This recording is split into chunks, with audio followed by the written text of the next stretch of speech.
100 രൂപയെങ്കിലും കൂലി വർദ്ധിപ്പിക്കാമെങ്കിൽ അവർ ആ സമരത്തിന് ഈ പ്രത്യക്ഷ സമരത്തിന് പിരിവാങ്ങാൻ തയ്യാറാണെന്ന് പറഞ്ഞിട്ടുണ്ട്. അതുപോലും കൊടുക്കില്ല എന്ന് വാദിക്കുന്ന ഒരു സർക്കാർ കമ്മ്യൂണിസ്റ്റ് ആണോ? ഇനി മിനിമം ജനാധിപത്യ ബോധം ഉണ്ടാകും ഗവൺമെന്റ്. അങ്ങ് ഈ ഒരു ഫംഗ്ഷന് പറയുകയുണ്ടായി 40 വണ്ടിയിൽ സഞ്ചരിക്കുന്ന തമ്പുരാനല്ല കേരളത്തിന്റെ ഇന്നത്തെ മാറ്റത്തിന്റെ കാരണമെന്ന്. അപ്പോ പിണറായി സർക്കാർ വീണ്ടും അധികാരത്തിൽ വരുമോ? എന്താണ് അങ്ങയുടെ ഒരു അഭിപ്രായം? ഒരിക്കലും വരില്ല, നിസ്സംശയം പറയാൻ പറ്റുമല്ലോ. കഴിഞ്ഞ എത്രയോ തെരഞ്ഞെടുപ്പുകളിൽ വളരെ കൃത്യമായി ഈ കഴിഞ്ഞ ഉപതെരഞ്ഞെടുപ്പുകളിലൊക്കെ ടെലിവിഷൻ ചാനലുകളിലൂടെ തീർച്ചയായിട്ടും ഞാൻ അതാത് സമയത്ത് ഈ കാര്യങ്ങൾ വ്യക്തമായിക്കൊണ്ടിരുന്നു. എന്തുകൊണ്ട് വരില്ല എന്ന് ചോദിച്ചു കഴിഞ്ഞാൽ CPM-ന്റെ ഏറ്റവും താഴെത്തട്ടുള്ള ദരിദ്രരായിട്ടുള്ള അണികൾ അവർക്ക് വോട്ട് ചെയ്യില്ല. അതാണ് പ്രധാനപ്പെട്ട കാര്യം എന്ന് പറയുന്നത്. കാരണം നിങ്ങൾക്ക് ഒരു മനുഷ്യനെ എവിടെ വരെ കൊണ്ടുപോകാം, ഒരു ജനതയെ എവിടെ വരെ കൊണ്ടുപോകാം എന്നുള്ള ചോദ്യമുണ്ട്. ഒരു മനുഷ്യനെ നിങ്ങൾക്ക് ചുവര് വരെയാണ് തള്ളി നീക്കാൻ പറ്റുക. അതാണ് ചുവരിലെത്തുന്നതോടുകൂടി അയാൾക്ക് പിന്നോട്ട് പോകാൻ കഴിയാതിരിക്കുമ്പോൾ തിരിഞ്ഞു നിൽക്കാൻ തയ്യാറാണ്. കഴിഞ്ഞ ഈ 10 വർഷം തെരഞ്ഞെടുപ്പാകുമ്പോൾ 10 വർഷവും കഴിഞ്ഞ 10 വർഷത്തെ ഭരണം കൊണ്ട് പിണറായി വിജയനും സംഘവും CPM എന്ന് പറയുന്ന ഇപ്പോഴത്തെ പാർട്ടിയും ചേർന്നിട്ട് കേരളത്തിലെ സാധാരണക്കാര് എന്ന് വെച്ചാൽ ദരിദ്രരായിരിക്കുന്ന മനുഷ്യര്, സാധാരണക്കാര്, ചിന്തിക്കുന്നവര്, ജനാധിപത്യത്തിൽ വിശ്വസിക്കുന്നവര്, സ്ത്രീകള്, അങ്ങനെയുള്ളവരൊക്കെ ചുവരിലേക്ക് തള്ളി നീക്കുന്ന ഒരു പ്രക്രിയക്ക് വിധേയമാക്കിയിട്ടുണ്ട്. അവർ ചുവരുകളിലേക്ക് ചേർന്ന് നിൽക്കുകയാണ്. ഇനി അവർക്കുള്ള ഒരേ ഒരു മാർഗം തിരിച്ചടിക്കുക എന്നുള്ളതാണ്. അപ്പൊ അതുകൊണ്ട് ഈ തിരിച്ചടിയുടെ നിഴലിലാകാൻ പോവുകയാണ് CPM-ഉം പിണറായി. അതുകൊണ്ട് ഗവൺമെന്റ് തിരിച്ചു വരില്ല എന്നുള്ള കാര്യത്തിൽ എനിക്ക് 100% ഉറപ്പാണ്. അത് വളരെ വ്യക്തമായിട്ടുള്ള കാര്യമാണ്. എനിക്കൊരു നിസ്സംശയം പറയാൻ കഴിയുന്ന ഒരു കാര്യം. ലോകം മുഴുവൻ അതുണ്ടാകുന്നുണ്ട്. ഇപ്പോൾ നിങ്ങൾ നേപ്പാളിലെ സംഭവ വികാസങ്ങൾ നോക്കൂ, അല്ലെങ്കിൽ ഇപ്പൊ കുറച്ച് മുമ്പേ ഉണ്ടായി തീർന്നിട്ടുള്ള ബംഗ്ലാദേശിലെ സംഭവ വികാസങ്ങൾ. നിങ്ങൾക്കൊരു ജനതയെ ചുവര് വരെ തള്ളി നീക്കാൻ പറ്റും. ചുവരിൽ ചെന്ന് മുട്ടുന്ന ഒരു ജനത എന്ന് പറഞ്ഞാൽ വഴിയില്ലാതായി തീരുന്ന മനുഷ്യർ എന്ന് പറയും. വഴിയില്ലാതായി തീരുന്ന മനുഷ്യർ വഴി അന്വേഷിക്കും. അതാണ് സാധാരണ പഴയ ഒരു പ്രയോഗമാണ്, ചുവരിലേക്ക് തള്ളി നീക്കപ്പെടുക, വഴിയില്ലാതാവുക. അപ്പോൾ അവർക്കുള്ള ഒരേ ഒരു മാർഗം തിരിച്ചടിക്കുക എന്നുള്ളതാണ്. അപ്പോൾ തീർച്ചയായിട്ടും ഈ തിരിച്ചടിയാണ് കഴിഞ്ഞ ഉപതെരഞ്ഞെടുപ്പുകളിലൊക്കെ. ഇപ്പോൾ എത്ര വോട്ടുകൾക്കാണ് പാലക്കാട് തോറ്റത്? അതാണ് ജയത്തിന്റെ കാര്യമല്ല ഞാൻ പറയുന്നത്. LDF എത്ര വോട്ടിനാണ് പാലക്കാട് തോറ്റത്? എത്ര ചുരുങ്ങിയ ഭൂരിപക്ഷത്തിനാണ് ചേലക്കര ജയിച്ചത്? എത്ര വലിയ ഭൂരിപക്ഷത്തിനാണ് നിലമ്പൂർ തോറ്റത് എന്നുള്ള ദൃശ്യം നമ്മൾ കാണുന്നുണ്ട്. ഈ വികാരം കേരളം മുഴുവനുണ്ട്. അതൊരു പക്ഷേ നമ്മുടെ പൊതുമണ്ഡലത്തിൽ അത് ദൃശ്യമാകണമെന്നില്ല. അങ്ങനെ മലയാളികൾ ഇപ്പോൾ വലിയ തോതിൽ പ്രക്ഷോഭത്തിന് ഇറങ്ങുന്നൊരു ജനതയല്ല. അപ്പൊ അതുകൊണ്ട് ഇതിന്റെ ഒരു ദൃശ്യത കുറവായിരിക്കും, നമുക്ക് തെരുവുകളിൽ കാണാൻ കഴിയില്ല. പക്ഷെ തീർച്ചയായിട്ടും തെരഞ്ഞെടുപ്പിൽ അത് ഫലിക്കുന്നുള്ള കാര്യത്തിൽ എനിക്കൊരു സംശയമില്ല. പിണറായി വിജയന്റെ ഭരണം അസ്തമിക്കാൻ മാസങ്ങളേ ഉള്ളൂ എന്ന കാര്യം എനിക്ക് ഉറപ്പാണ്. ഇപ്പോൾ സാധാരണക്കാരുടെ കാര്യം പറയുമ്പോൾ ആശാ വർക്കർമാരുടെ സമരം, സർക്കാർ ഇപ്പോഴും അവരവിടെ സമരം കിടക്കുകയാണ്. അപ്പൊ ആ വിഷയത്തിൽ സർക്കാർ സ്വീകരിച്ച ഒരു നിലപാട് അത് തീർത്തും യോജിച്ചു തന്നെയാണ്. അത് നിങ്ങൾ നോക്കൂ, ഒരു സമരം അതൊരു സാമ്പത്തിക ആവശ്യത്തിന് പുറത്ത് നടക്കുന്ന സമരമാണ്. കേരളത്തിലോ ലോകത്തോ കമ്മ്യൂണിസ്റ്റ് പാർട്ടികളെല്ലാം ഉണ്ടായിട്ടുള്ളത് ഈ തൊഴിൽപരമായിട്ടുള്ള സാമ്പത്തിക ഉൾപ്പെടെയുള്ള ആവശ്യങ്ങൾക്ക് വേണ്ടി സമരം ചെയ്തിട്ടാണ്. ഇപ്പോൾ VS നമ്മൾ ഓർക്കുന്നു.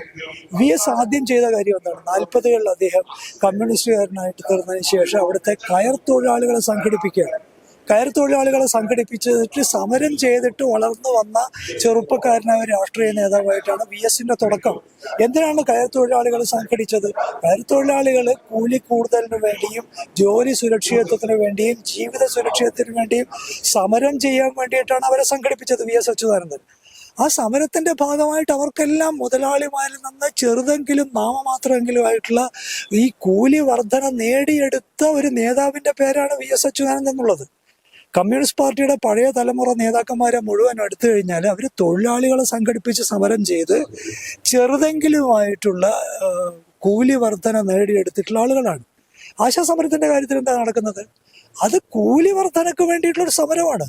നിങ്ങൾ അതിനെ എന്തോ പേരിൽ വിളിക്കൂ, നിങ്ങളതിനെ ഇൻസെന്റീവ് എന്ന് വിളിക്കും, എന്തെങ്കിലും നിങ്ങൾക്ക് അതിന് വേറെ വിശദീകരണങ്ങൾ നൽകാം. പക്ഷെ ആത്യന്തികമായി ഒരു ആശാപ്രവർത്തക കൂലിയാണ് ചോദിക്കുന്നത്, കൂലിക്ക് വർധന വേണമെന്നാണ്.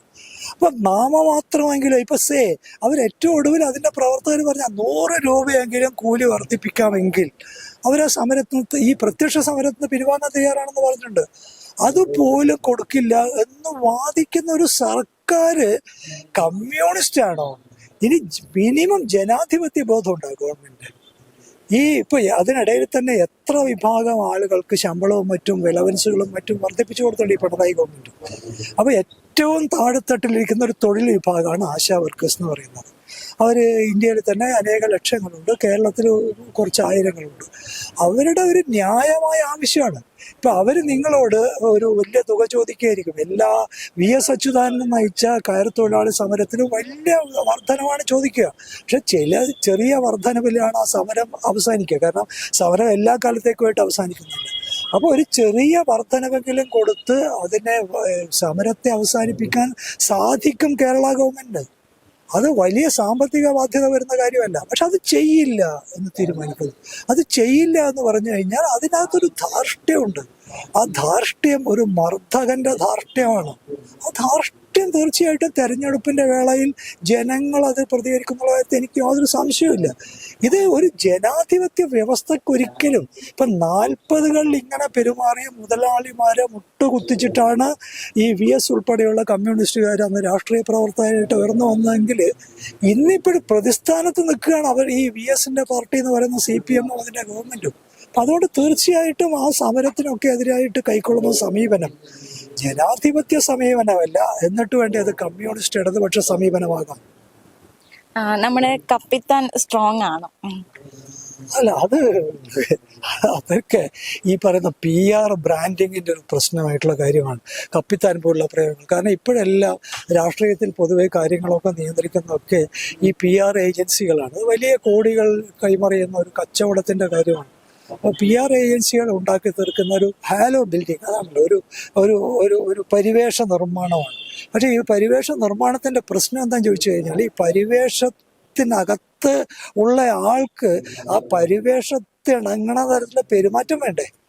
കഴിഞ്ഞ 5 വർഷം കൊണ്ട് പിണറായി കപ്പിത്താനല്ല എന്ന് മാത്രമല്ല, അയാള് ഒരു കപ്പലില് ഒരു വെറും ഒരു സാധാരണ തൊഴിലാളി അയക്കാൻ പോലുമുള്ള പ്രൊഫഷണൽ യോഗ്യത അയാൾക്കില്ല എന്ന് അയാൾ വ്യക്തമാക്കി കഴിഞ്ഞു. അപ്പൊ അതുകൊണ്ട് അയാളോളം അങ്ങനെ ഒരാളെ നമുക്ക് കപ്പിത്താനായിട്ട് സങ്കല്പിക്കാൻ പറ്റില്ല. കാരണം ഒരു കപ്പിത്താൻ എന്ന് പറയുന്ന ഒരു കപ്പലിന്റെ മുഴുവൻ ഉത്തരവാദിത്തങ്ങളും ഒറ്റയ്ക്കെടുക്കുകയും സാധാരണ ഇതുണ്ടല്ലോ, കപ്പൽ മുങ്ങുമ്പോൾ സാധാരണ ഇത് കപ്പിത്താന്മാർ സാധാരണഗതിയിൽ ലോകത്തുണ്ടായിട്ടുള്ള ഈ ഷിപ്രക്ക് എന്ന് പറയുന്ന കാര്യത്തിൽ കപ്പിത്താന്മാർ മിക്കവാറും അതിൻ്റെ കൂടെ മുങ്ങാൻ തീരുമാനിക്കുക ചെയ്യും. അത് കേട്ടിട്ടുണ്ടാവുമല്ലോ, കപ്പിത്താന്മാർ മിക്കവാറും അങ്ങനെയാണ് തീരുമാനിക്കും. ഒരു കപ്പൽ മുങ്ങുമ്പോൾ അതിൻ്റെ കൂടെ മുങ്ങാൻ തീരുമാനിക്കുന്ന അത്രത്തോളം നിശ്ചയദാർഢ്യമുള്ള നേതൃത്വത്തിൻ്റെ പേരാണ് കപ്പിത്താൻ എന്നുള്ളത്. ഇദ്ദേഹത്തെ ആ നിലയിലൊക്കെ താരതമ്യപ്പെടുത്തുക പറയുന്നത് ദയനീയമാണെന്ന് എനിക്ക് പറയാം.